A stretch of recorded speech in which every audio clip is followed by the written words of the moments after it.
ma'am. Welcome to the BW Healthcare World Summit and Awards. It's a pleasure talking to you. Thank you for having me. Thank you, ma'am. Ma'am, my first question to you is when it comes to gut health.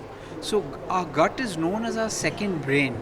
So, when it comes to gut health, what would you suggest in terms of diet and lifestyle to have a healthy gut? Because it's really important to have a healthy gut. Absolutely, because your gut impacts your physical health, mental health, emotional health, energetic and spiritual health as well, right?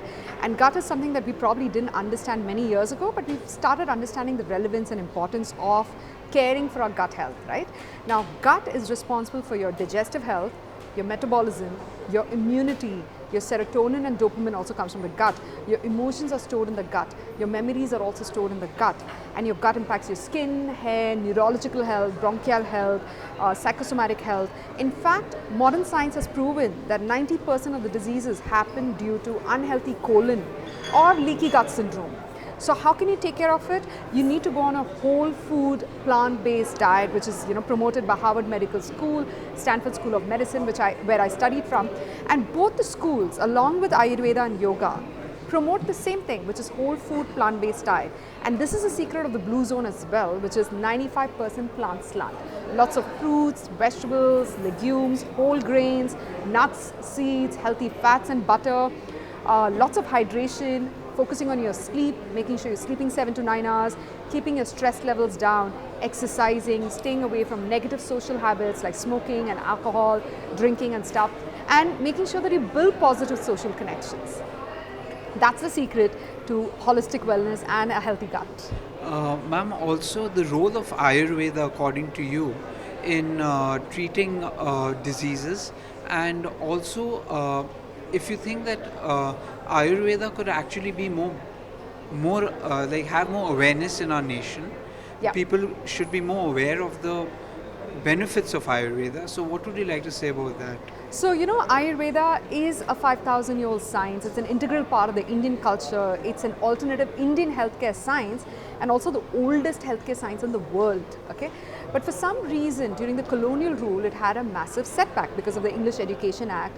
Indian sciences that were taught in native languages were set aside and not given any funding for R&D. Only sciences taught in English were promoted, which is the Western medicine and the pharmaceutical drugs that was being pushed into the Indian subcontinent. So Ayurveda had a massive setback. Now Ayurveda is coming back post-independence era.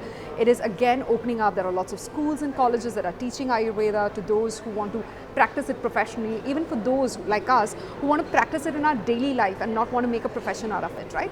There's a lot of Ayurvedic education available, but also it is an industry that is unregulated still.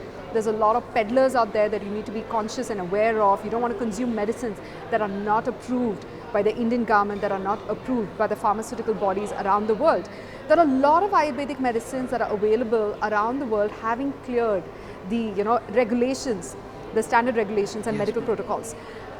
The first protocol is find an Ayurvedic doctor that you trust. Find an Ayurvedic doctor that is following all the protocols and giving you medicines that are packaged and certified rather than, giving you a pudi, which is folded in a newspaper and given to you. Yes. You don't want to take those medicines because they can cause a lot of harm to you in the long run. The first rule of Ayurveda is also focusing on nutrition. So it's a lifestyle science which basically teaches you how to design and personalize your diet, your lifestyle based on your genetics, age, based on your gender, based on your topographic and geographic conditions, the seasonal and climatic conditions, family history. It teaches you how to personalize your diet and lifestyle so you can prevent diseases. So remember, it's a preventive healthcare life science first and then a curative healthcare life science. Okay, ma'am, thank you so much. This was very insightful. Pleasure talking to you and have a nice day, ma'am. Thank you so much. Thank you, ma'am.